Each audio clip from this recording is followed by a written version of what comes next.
I know it has been a long summer, and it's been probably way too long since I actually made a video that had something to do with the lawn.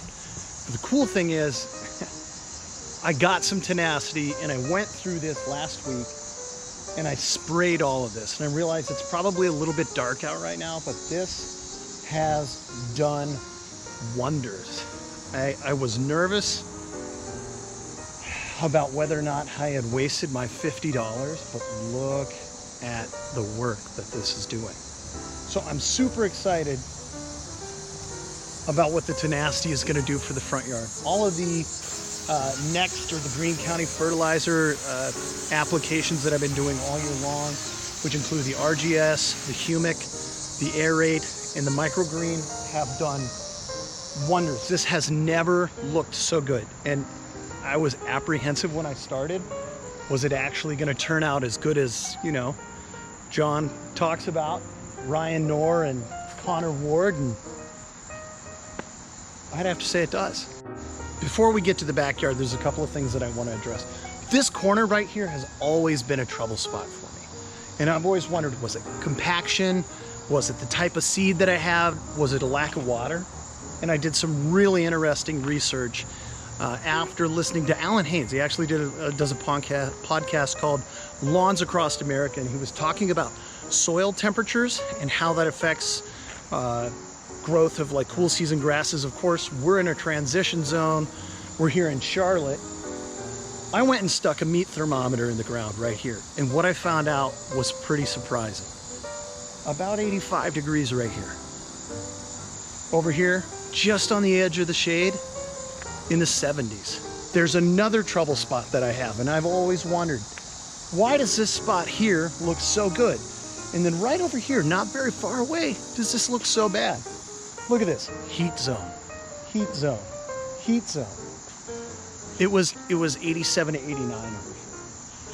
So I don't know if I'm ever gonna be able to keep that looking super nice, but just thought I'd share that with you. Okay, so we are here in the backyard, and this area right here looked tragic not very long ago. In fact, I think it was right at the end of July. This was a complete bare spot.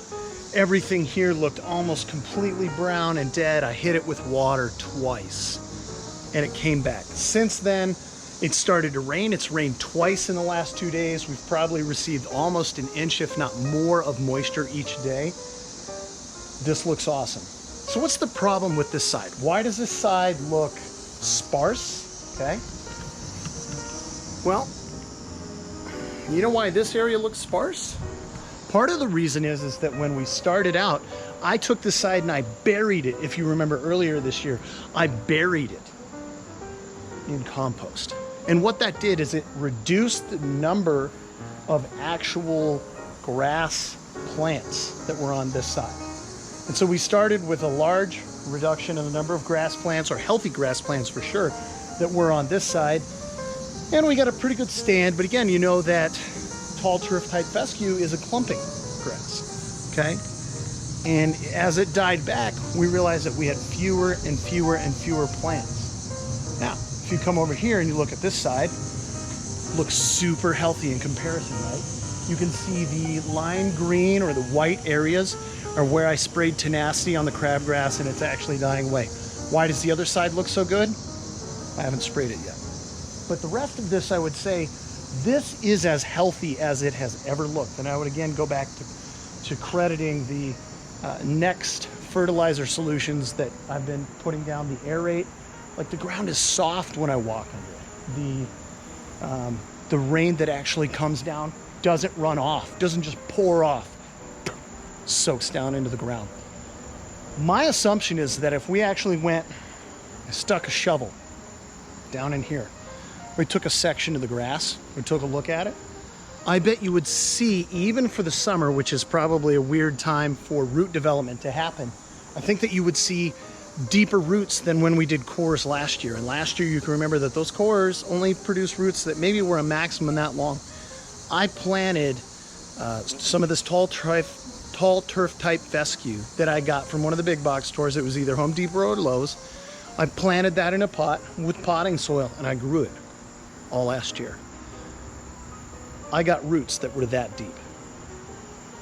If I can get roots like that out here, we can have thick, dense turf, weed-free. It'll look fantastic. So one of the things that I've been looking at is a lot of the different camera angles that everybody has been using when they're talking about things like their lawn. Okay, one of those is I was watching Ryan Knorr earlier today.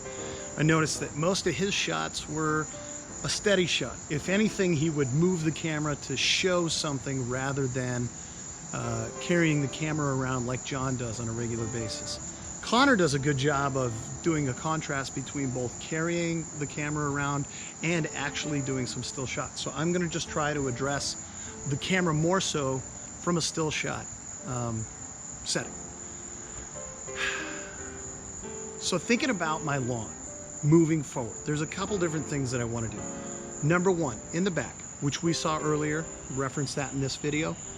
On the left-hand side, I'm really contemplating just burning the whole thing down, starting completely over, spraying it with some glyphosate, which some Roundup. I've already put some tenacity on it, but there are a couple different reasons that I want to do that. Number one, I want to level some stuff out. It's a real pain. It goes down, it humps in the corner, doesn't drain very well. It's difficult. What I really want to do is I want to haul in some really good topsoil, and I want to level that out. Once I've got that leveled out, I can probably put a pretty good, inch layer of topsoil everywhere and get a great germination bed right on top of the stuff that I'm going to kill back. Right now is a great time of the year. I think if I could take it and I'm going to spray it with Roundup in the next week, probably just put that in my tank sprayer, which I desperately need another one of those. I got this little clunky 1 gallon one. If I could get a 5 gallon backpack sprayer, I think that would be awesome. That's probably going to be next on my wish list. But if I can get all that sprayed out and get that killed out, then I can come back through. I've got some tall turf type fescue from GCI Turf Services from Pete, who lives up by Greensboro in North Carolina. What I really like about Pete is that tall turf type fescue that he has is specific to the climate where I am. So everything that he does is exactly like what I've got down here. Right now, everything that you're looking at that's behind me, all of that stuff, that's a big box store. That means I went to Home Depot, I went to Lowe's, and I've got some dinosaur turf here. So that the stuff that was in here originally when I moved in, I've got a mixture of crabgrass right now. I've got a mixture of Bermuda grass, wild Bermuda, which anytime the city puts anything in, just tell them you want to seed it yourself. I've got a little bit of Bermuda in there. I've got some tall turf type fescue, and then over here I tried some Kentucky bluegrass. And again, I got it from the big box store, so that burned up and that was gone. But suffice to say, what I want to do is I want to take that and I make that in my little experiment area. So I want to take that, I want to burn it down, I want to bring in new topsoil. It's about 500 square feet, so it wouldn't take that much seed. I'm going to take this. I don't think I'm going to aerate this year. I think it's super soft. I think it's going to be great. Just get that primed for a good seed bed and we'll be good to go. So anyway, that's kind of the state of the lawn and what I want to do.